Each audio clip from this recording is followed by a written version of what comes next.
You're listening to The Secrets of Star Trek, where we discuss the hidden layers and deeper meanings found in all the Star Trek TV series, movies, and more. And today we're discussing the original series episode, Catspaw. I'm Dom Bettinelli, and joining me today on the panel are Jimmy Akin. Hey, Jimmy. Howdy, Dom. And Father Jason Tyler. Hey, Father. Hello.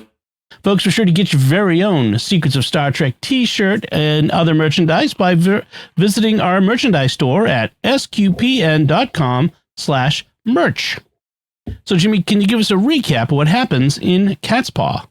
This week, Star Trek does Halloween. Kirk, Spock, and McCoy beam down to an uninhabited planet to investigate what happened to a previous landing party, which included Scotty and Sulu. They discover that the planet is now inhabited by two extragalactic aliens named Korob and Sylvia, who seemingly have magical powers, and Scotty and Sulu have been hypnotized. Initially, the aliens want the Enterprise to leave, but then they transition to wanting some kind of information or something so that the plot can continue. Sylvia is tempted by having a human body that can experience sensations, and she gets the hots for Kirk. He plays along, but when she realizes he's using her, she flies into a rage and turns herself into a giant black cat to kill everyone. Her partner, Korob, doesn't agree with her actions and lets everybody go.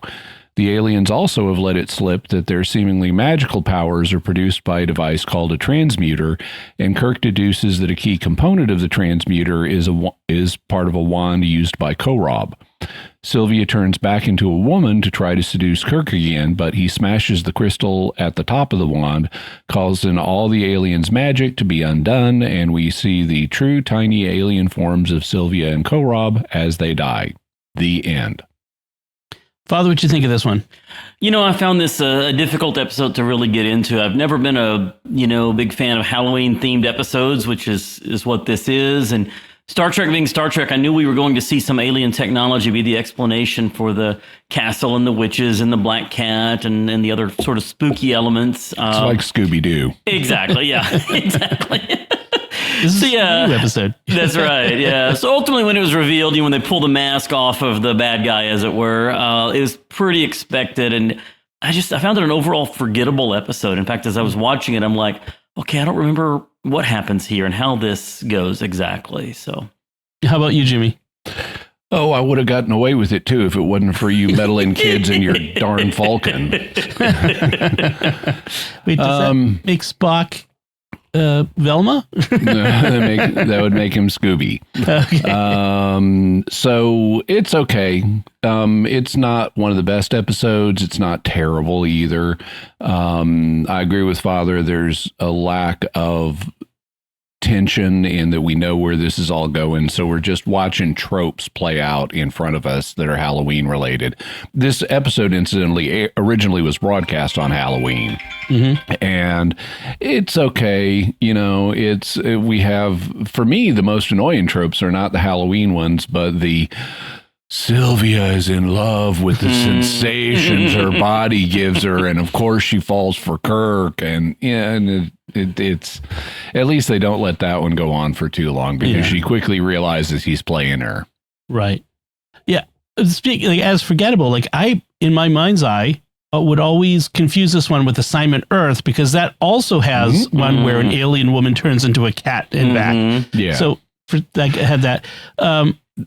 I like some of the... While you mentioned connections to other episodes, I was thinking about, and I think it's because they reuse one of the same sets, but notice the similarities between this and Return of the Archons, which is that first season episode. It's the one with Landru. Yeah. Because in that one, they beam down to investigate what went wrong with a previous landing party that also involved Sulu. And they find people under mind control, and they're housed in a dungeon, and McCoy gets taken away and he comes back mind controlled.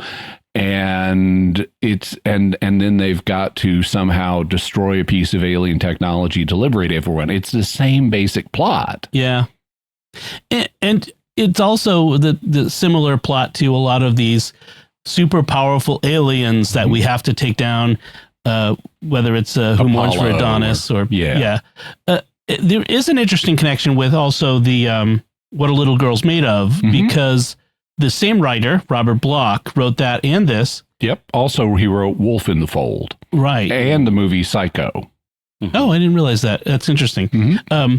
But he includes references to the old ones. So they get referenced by big H.P. Lovecraft. Okay. Robert Bloch was a junior associate of H.P. Lovecraft. And one of the things about Lovecraft and his circle was they would invent concepts and kind of share them among each other, with each other. It was kind of in their fiction. It was kind of an early form of shared literary universe. It wasn't formal, but they would incorporate little elements of other people's writings. And one of them that Bloch incorporates here and in What Are Little Girls Made Of is the idea of these super powerful ancient aliens that are amoral by human standards called the Old Ones. Okay.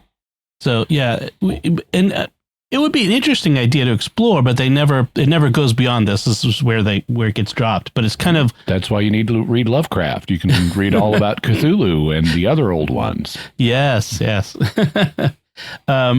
So one of the interesting production things is this was produced... We're doing this sort of out of order in season 2. This is we're just starting season 2 of the original series. It was produced first, and so we're kind of going production order in season 2. But it didn't air until, like you said, Christmas. Halloween. Sorry. Halloween. And so it was like the 6th or 7th episode that aired that season. So just as a, if folks are seeing it differently when they look at this on streaming, that's why. Yeah. And there's actually a bit of consequence in this because since this was the first episode of season 2 to be filmed, it's Chekov's first episode because he came in season 2 and he's got his ridiculously huge Davy Jones wig to make him look like one of the monkeys. He's Walter Koenig. Yeah, Walter Koenig has admitted that's what they were going for was Davy Jones of the Monkees. But there's a line in it where the guy who's temporarily in command, who's Lieutenant DeSalle, who is assistant chief engineer in this episode, although he had he appeared 3 times and he had a different position in the crew each time. But he's in command while Kirk, Spock, Scotty, and Sulu are down on the planet. And he's talking to Chekov. And Chekov is reporting what's going on. My sensors have malfunctioned and so forth. And he's like, well, try this. And Chekov says, I did. And then later DeSalle says, well, recalibrate your sensors. And if you need help with that, and Chekov cuts him off and it's like, sir, I am not that green. And I like the defensive way I'm not that green. And so that would mean all the more if they had aired in production order and this was Chekov's very first appearance. Right. Another thing that's interesting about this being out of order is the star date that's given. Puts it actually right after the menagerie in the first season and before the episode Shore Leave. And so in that sense, Star Trek II was not a continuity error when Khan knew Chekov because this shows Chekov being on the ship, a little while before the episode Space Seed. That's true. Right. Everyone tried to claim that the Wrath of Khan was out of order, but was wrong. But he was there from the beginning. Assuming you take the episodes in Stardate order. Right. Exactly. Assuming, yes. Yeah. Speaking of DeSalle as second in command, he gets his biggest role yet, and we never see him again after this, which is unfortunate because I think he's actually pretty competent in what he does here. Gene Kuhn who was kind of effectively showrunner during the second season, he planned to make DeSalle a recurrent character, but he just didn't get scripts that had a usable part for him. Right. I have to point it out every time it happens, and it happens a lot in TOS. You have one crewman dead, 2 are missing, a creepy voice that comes out of the crewman's voice. Let's beam down the 3 senior officers and leave, Lieutenant who on in command? I had the same thought. Yeah, some nobody is in command of the ship now, so that I have a theory that I don't have enough data to support yet, but I mean, okay, people will be familiar with the idea of red shirts. That if someone is wearing a red shirt, which is the division that includes security, then they're most likely to die in a landing party. And I've seen pushback on that if you actually do like a spreadsheet of who dies on landing parties, it's not disproportionately the red shirts. Right. But I haven't looked into that in detail, but I have my own theory that I'm not convinced of, but I'm entertaining it, that McCoy is the red shirt of the top three. Because whenever you've got Kirk, Spock, and McCoy in danger, McCoy is frequently the one that suffers. Like I mentioned in Return of the Archons, he's the one that goes off and comes back possessed. Here, he's the one that goes off, he comes back possessed. Sitting on the edge of forever, he gets the cordrazine shot. He gets the cordrazine, so if you need Kirk and Spock alert to solve the problem, right? And so the medical guy is the least essential most of the time, and so of the top three, he's the one he's the Miles O'Brien of the series. He's the one that has to suffer. Which is funny because when you think of Strange New Worlds, it's Mbenga who's the most capable in high stress combat situations. The former Special Forces soldier turned doctor. So that's kind of funny that they've twisted that trope that way. But I think you're right. It was I think effectively creepy. That scene where they do beam up the crewman from the surface and he just collapses like he falls face forward. Man, that stuntman, he sold it. And then you have the creepy voice speaking from his mouth. I mean, that without his lips moving. Yeah, that was effectively creepy, especially for the time. I remember as a kid getting creeped out by this episode in several respects. So that was a nice addition. I like the bit a little later on where they have the three witches. They beam down to the planet, and they were meant to be floating heads, and so they had actors wearing witch makeup and then black shirts. Right, but you can still see their bodies. Yeah, the lighting isn't right in magic. This is in stage magic. This is known as the dark arts, where you use a black background and people dressed in black to hide stuff, and they don't really pull off that effect here. But you have the three witches' heads, two of which are men and two of which are women and one is a man. And they're going, Captain Kirk, Captain Kirk, Captain Kirk. And then they have this poem that they split into three lines. Yes. And it's like, wind shall rise and fog descend, so leave here all or meet your end. And Spock has been playing with his tricorder during this, and Kirk says, Mr. Spock, and Spock says, very bad poetry, Captain. How about something a little more useful, Mr. Spock? Yeah, that was good. I get the witches were supposed to be evocative of Hamlet, I guess. Yeah. The witches in Hamlet, or not exactly the same thing, but a little. Yeah. Spock also wants to tell them how unlikely there is to be fog on this planet, and gives actually a pretty good explanation for what would cause fog and why there shouldn't be fog. The lack of cloud cover, the lack of moisture in the atmosphere, et cetera, et cetera. So I like that Spock said it's very improbable. He didn't say it's impossible. Yeah. And I like that. It's like, Mr. Spock acknowledges the existence of error bars. That's right. And then we get our first reference to Halloween, where I think it's when they're entering the castle itself. He says something about trick or treat, and Spock says, "I'm unfamiliar with that term," which is I find surprising. I find that unlikely. It's the same way like when Data says he doesn't know about things. You're a walking computer. Of course you know. You'd have this stuff in your head, but it's for the purposes of the audience. They want to have this. How alien Spock is.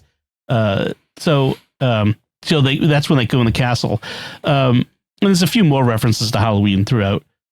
But when they, another one of my favorite moments is when they're in the dungeon and they first wake up and they're in chains. McCoy looks over and there's a skeleton in chains. And then Kirk turns to McCoy and says, "Bones?" And then he sees the skeleton goes, "Doc." Yeah. I like that too. Also, I'm looking at that skeleton thinking, it's got to have connective tissue. I mean, how the bones aren't going to just hang there, Right? Exactly. I mean, in the real world, when you see a skeleton in that situation, they've got pins. Right. Holding the bones together. But this is meant to be a medieval dungeon. And so I'm thinking, are there rotted tendons holding that together? Is that what we should infer? But the thing is, within the context of the story, it actually doesn't undermine the story because everything that they're experiencing has been taken from like a collective, as Spock puts it, like a racial subconscious idea of scary or something like that. This it was as if someone knew what it was that terrifies man the most on an instinctive level. And so skeletons in chains in a dungeon is a scary image, like a haunted house scary image.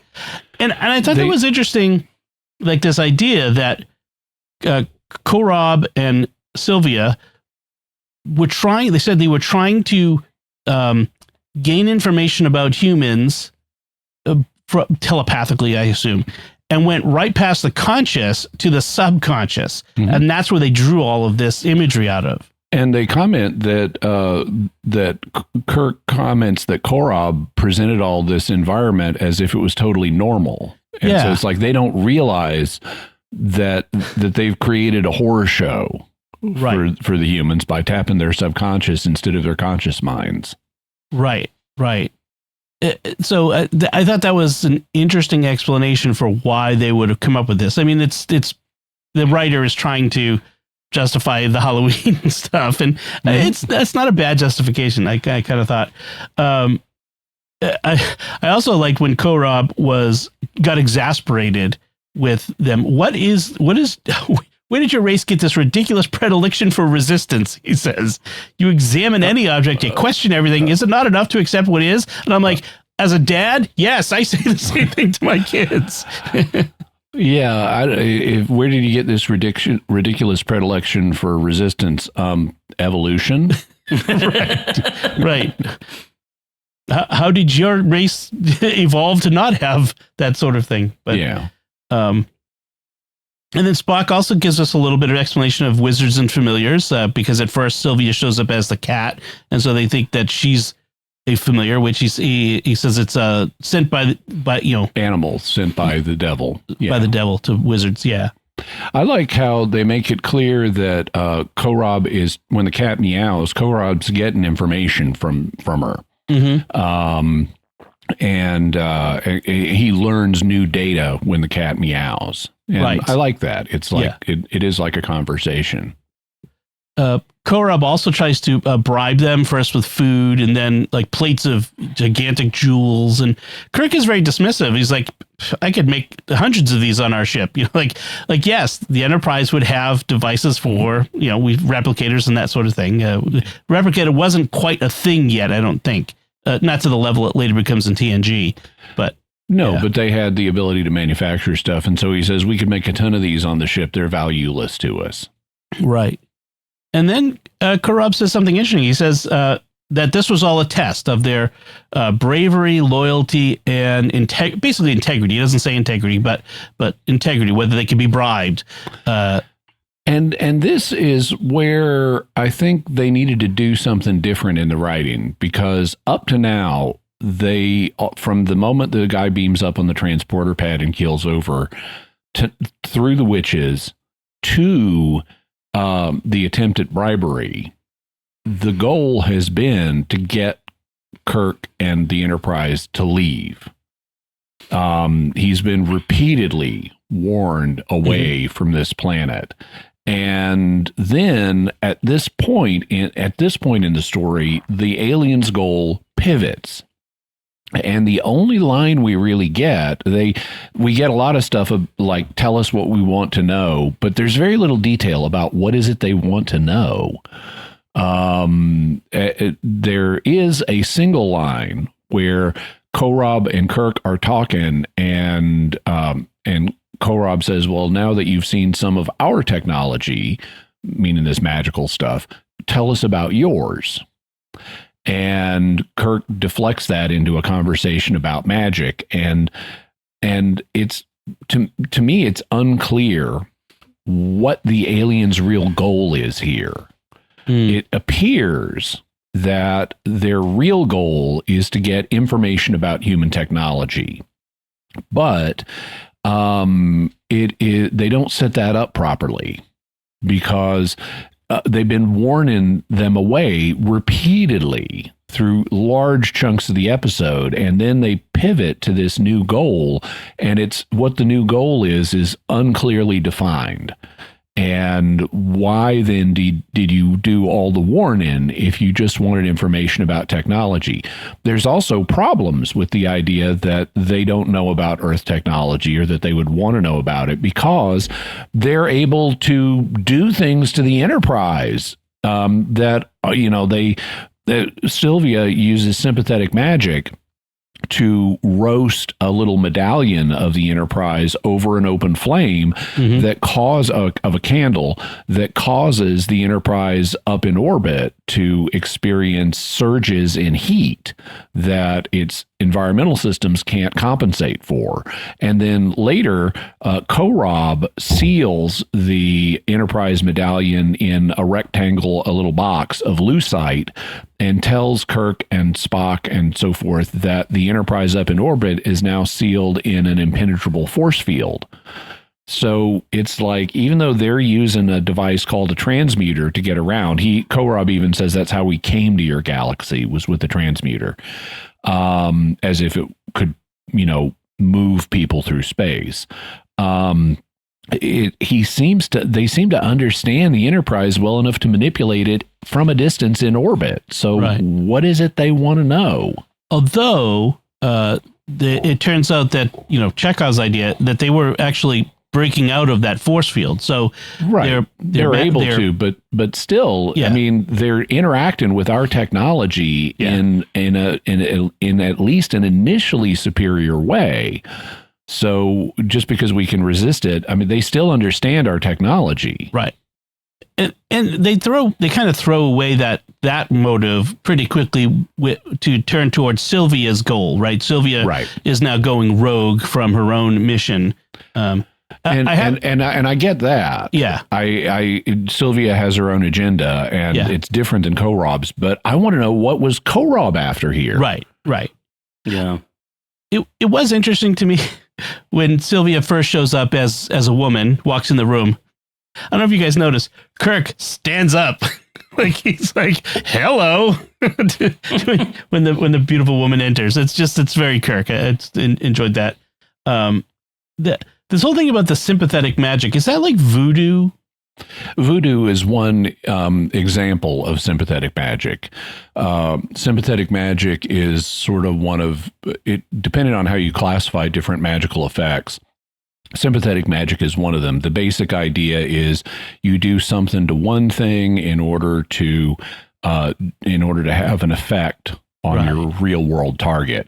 Another example is voodoo dolls, which we associate with voodoo, but they're actually, which is a Caribbean religion, but they're actually used all over the world. If you go back into the history of European witchcraft, people were making effectively voodoo dolls. They weren't called voodoo dolls, but you would stick pins in them and stuff like that to harm your enemies. There are also other ways that sympathetic magic can manifest that are a little bit different. Like, for example, in ancient Egypt, there was a ritual. If someone has like a head injury, you could make a kind of poultice and spread it on their head injury. And one of the things that you needed for the poultice was part of an ostrich egg. And the idea is, just like an ostrich egg that you're going to put in the poultice is a round, smooth dome. You want the person at the end of this procedure to have a healed, round, smooth skull. And so it's another way of playing off the similarity between one thing and another. That's interesting. Okay. an interesting aspect of that scene is when Sylvia starts, putting the Enterprise little model over the candle flame, Korob doesn't want her to. He's suddenly opposed to harming people. He just killed Jackson, who beaming up to the Enterprise. But now he's like, oh no, don't do this to this ship. And I think it's an interesting switch. And later when he's letting him out, he after Sylvia's going on her giant black cat rampage, and Korob lets him out of the dungeon. He's like, this has all gone wrong. We could have come here in peace.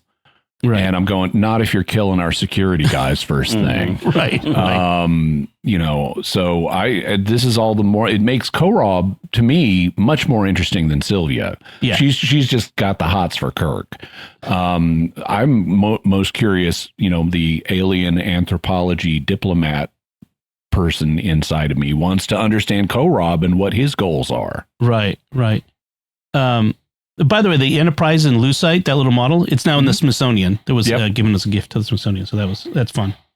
I want it hanging from my Christmas tree. Go next to I have a Galileo 7 model that I had on my Christmas tree. That's really fun. So we mentioned Sylvia's been corrupted by, having physical sensations, something that their original alien bodies don't have, apparently. Which is ridiculous. Yeah. Every organism is going to develop sensations as motivators and navigational tools for its environment. The idea we have no sensations is ridiculous. Right. They should have framed it a little differently. If we have no sensations like these. Yeah. Although even that is problematic, because all organisms that are biological in nature and that have gender are going to be motivated biologically to reproduce. Right. And they're going to have sexy feelings just like any other organism. So the idea that, all of a sudden, for the first time, I have the hots for another organism. No, you're not thinking evolutionarily or scientifically about this. Those little pipe cleaner guys will be like, "Ooh, look at your pipe cleaners." Sylvia does it. She admits at one point she needs Kirk, like in that way, whatever. And that's when Kirk realizes he has a power over her. I have to admit, when she's like, I can look like any woman, and she just changes into two others that look like drab housewife. I don't know. It was a very strange. Wasn't all that appealing. I mean, that's for people who haven't seen the episode. I mean, they do make an effort. They don't look like 1960s housewives.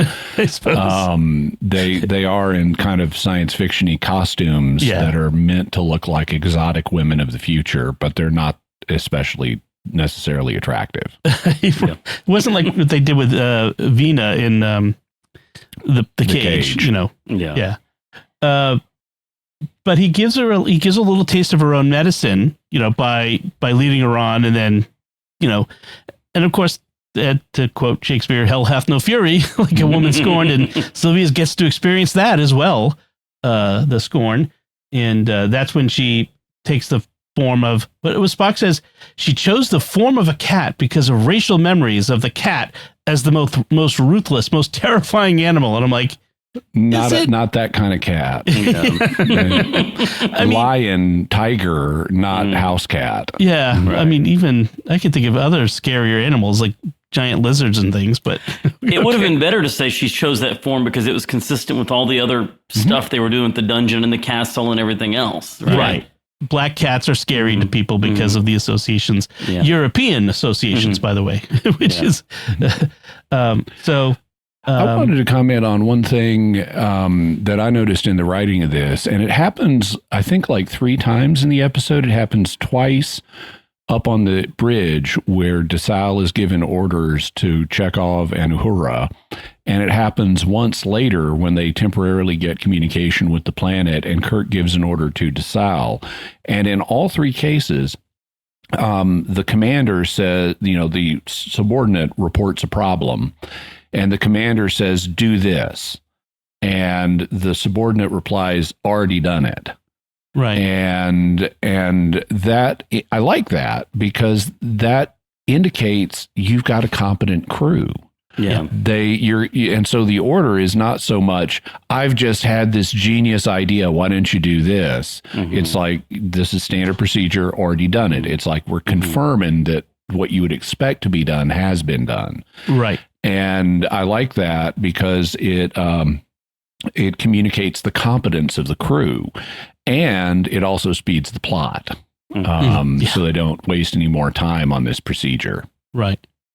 On the other hand, I also, and this is just a personal peeve, but a lot of times actors don't know how to pronounce terminology that actors are not familiar with. Yes. And so like in this, Kirk is talking to Korob about the effects of the transmuter and how it can manipulate matter, and he refers to it as telekinesis.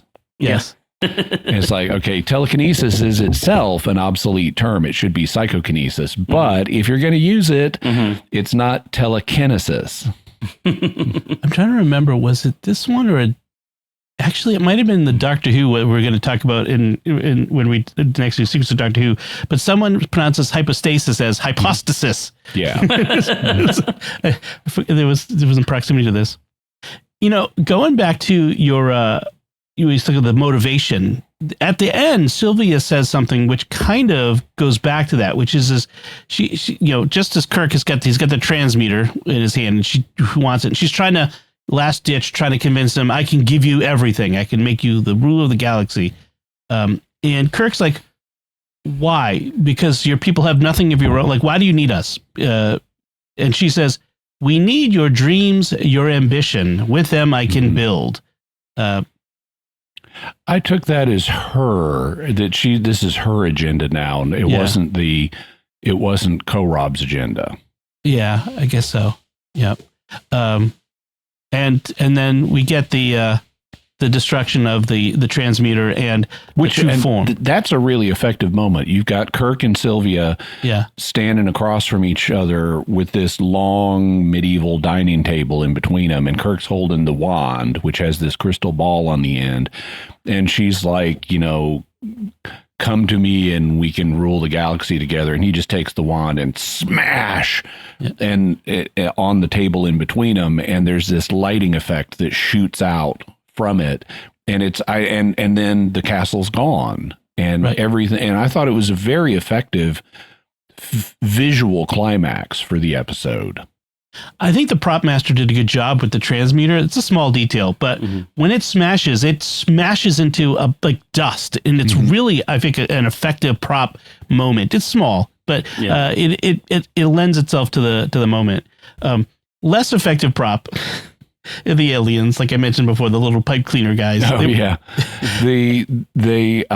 on Memory Alpha, it mentions that they were marionettes composed of blue fluff, pipe cleaners, crab pinchers, and other materials. The marionettes were operated with thick black threads that were clearly visible.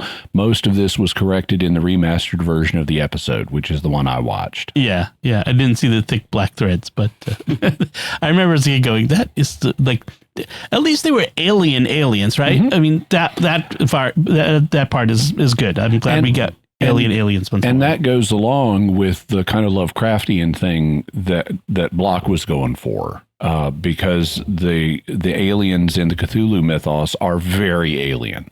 In fact, there's a visual reference. If you look at the little creatures, they're actually similar in body form to Cthulhu. Cthulhu is described as a kind of human dragon octopus hybrid. He's got instead of a mouth, he looks like an ood from Doctor Who. The ood are based on Cthulhu, where they have a mass of tentacles in front of their mouth instead of a mouth. And these little alien creatures have a mass of something coming out of their mouths, or where their mouths should be, that look like little feathers or tentacles or something. Right. Just one last note, the title, Catspaw, they kind of actually explicitly talk about it in the episode. It's a person who's used as a dupe. So McCoy points out that Scott and Sulu are used as catspaws to lure them down to the surface. And so that's where we get Catspaw. Other than the giant cat. Yeah. Right, right. And then the kind of, it also alludes to the idea of being a plaything to something more powerful, like a cat playing with a mouse or something. Father, any other notes on this one? Nope, nothing else. How about you, Jimmy? Nope, I think that'll do it. All right. So we do have some feedback, and this feedback comes from our recent discussion of Paradise Lost, which was the second part of the two-part DS9 episode we recently did. This comes from Truly Awesome New Mexico Catholic on YouTube, who writes, "Thanks for another great episode. Jimmy makes an offhand comment, something along the lines of someone being framed for ordering the assassination of Korean President Diem. I'd definitely be interested to hear more what this was about. Maybe even a Mysterious World episode. Keep up the good work." Well, it's going to be mentioned briefly on Mysterious World in November, and what I'm referring to, it's actually the former president of South Vietnam, right? And I won't try to pronounce his name without having it in front of me because I'll get it wrong. But his family name was Diem. And President Diem was pro-Western. He was also Catholic, and he was murdered by forces that disagreed with him.